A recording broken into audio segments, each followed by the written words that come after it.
2015's Digimon Story Cyber Sleuth and 2017's more refined Hacker's Memory were monster collecting RPGs that managed to stand out amongst Pokemon's omnipresent domination of the genre, thanks in part to their unique evolution systems. Now, a decade later, Digimon Story Time Stranger builds on that same foundation, but this time with a much bolder story that pays off well and a mostly compelling cast of characters. Combine that with engrossing turn-based combat and monster progression, and Time Stranger shines as one of the best Digimon RPGs to date.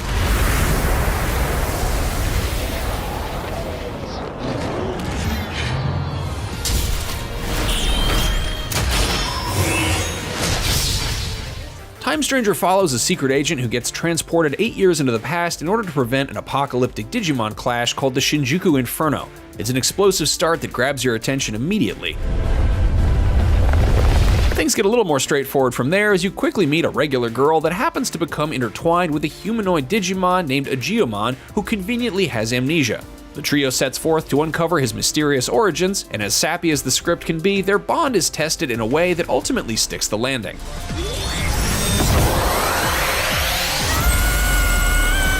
One minor disappointment is that our protagonist is silent, which often leads to the more emotionally impactful scenes falling a bit flat. There's someone I'd like for you to meet.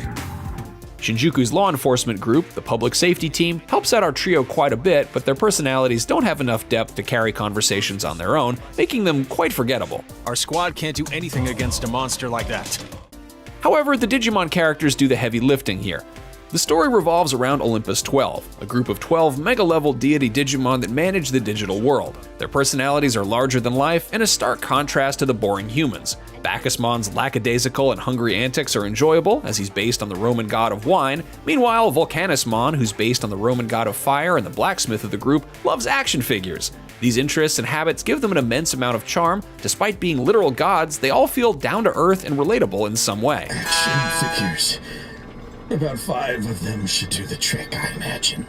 Time Stranger also does a fantastic job of using its time travel elements to flesh these Digimon out further across its 30 to 40 hour campaign. For example, smaller Digimon you meet in the past end up playing pivotal roles later on, growing both physically and emotionally when you eventually have to go back to the present. You get to see them mature into their Digivolved forms as they tell you about how much of an impact you made on their lives. Divermon! Don't tell me you're the leader of the Titans here.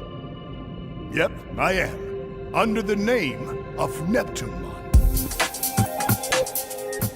Time Stranger's combat sticks to a traditional but amusing turn-based RPG system, playing out more like Shin Megami Tensei than the simultaneous choices of something like Pokemon. You can have 3 Digimon accompany Agiomon out on the field at once, not to mention up to 3 special guest Digimon that will temporarily fight alongside you for various story reasons, as well as 3 more slots that hold your reserve options, which can be a lot to juggle.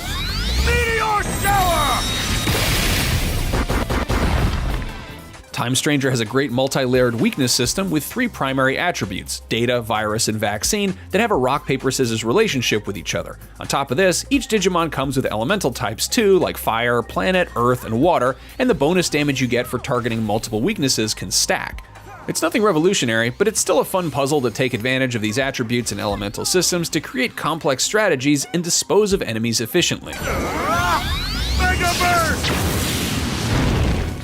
There are more than 450 different Digimon that could potentially join your team, and each one has a few special skills which are unique to them. For example, Ice Devimon's Frost Claw is an ice elemental attack with life-stealing capabilities, while Mega Kabuterimmon's Hornbuster is a plant elemental attack that also reduces the opponent's speed stat. These moves have unique attack animations as well, giving each Digimon a bit of cool individuality. Your Digimon can also equip up to 4 attachment skills using skill discs. These essentially function the same as TMs in Pokemon, but with no restrictions for which moves a Digimon can learn, so you have unlimited freedom in how you want to build out your team. For example, you could equip a Lilithmon with Holy Light 3, giving her a way to hit other Dark Elemental Digimon for big damage despite them being immune to her special skill, Phantom Pain. This way, you can prepare your Digimon to be as well-rounded or as specialized as possible, whichever you prefer. During the course of battle, you'll accumulate cross points, or CP. Once your CP bar is full, your human agent can unleash a powerful move called a Cross Art.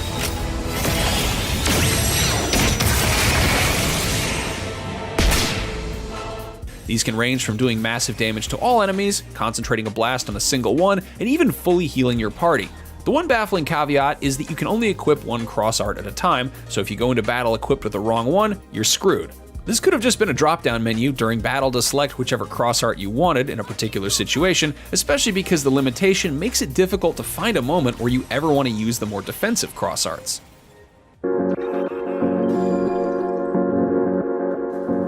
Digimon's unique evolution mechanic, dubbed Digivolving, is core to Time Stranger's progression. Each Digimon has multiple evolution lines that you can constantly digivolve and de-digivolve through, but they have to meet certain requirements to do so. These can include your agent rank, reaching a specific stat threshold, and more. This faster approach to evolution feels much more immediately gratifying, even if there's still some level grinding involved to get a Digimon to meet certain requirements.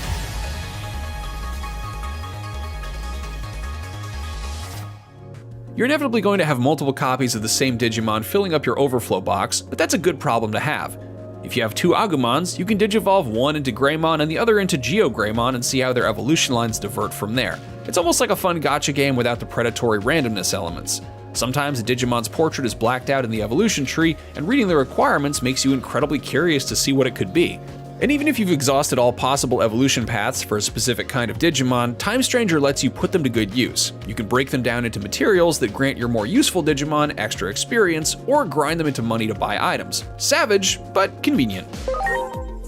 Time Stranger also introduces personalities that influence stat growth. There are 4 different categories: philanthropy, valor, understanding, and heart, and each has 4 specific personalities within them. For instance, understanding revolves around the intellect stat, which makes magic attacks stronger, but a Digimon with a sly personality will see boosts in both intellect and HP, while one with an enlightened personality will gain more intellect and SP. This nuance adds a lot more depth to party building and tickles the min-maxing part of your brain.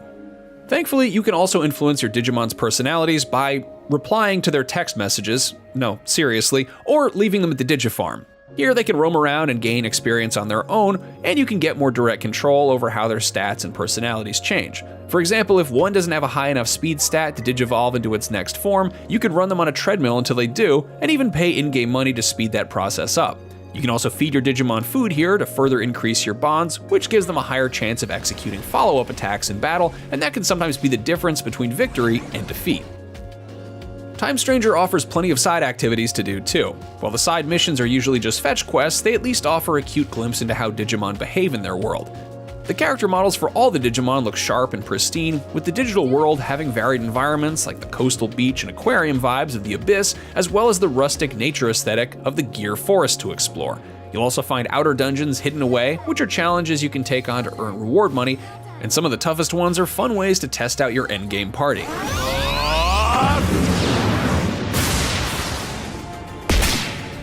Moreover, many side quests offer a crucial reward: additional anomaly points outside of story missions. You spend these points on skills and abilities for your protagonist, such as unlocking more cross arts or decreasing certain Digivolution requirements.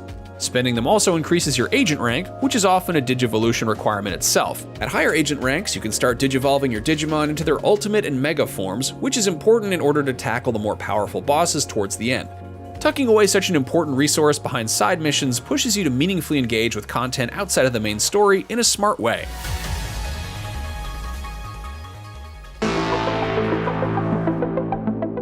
Digimon Story Time Stranger builds on its predecessors to deliver one of the best Digimon RPGs to date. It has a much more engaging story this time around thanks to its clever time travel setup and a charismatic and lively cast of Digimon characters.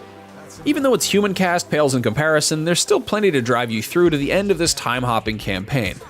The turn-based combat is fairly straightforward, but the nuances in type matchups and the tinkering you can do with your party's evolutions and movesets adds quite a lot of depth. So while this adventure has a few minor hiccups, it's one that'll make you very glad to be back in the digital world. For more on this fall's biggest games, check out our reviews of Ghost of Yotei or Final Fantasy Tactics: The Ivalice Chronicles, and for everything else gaming, stick with IGN.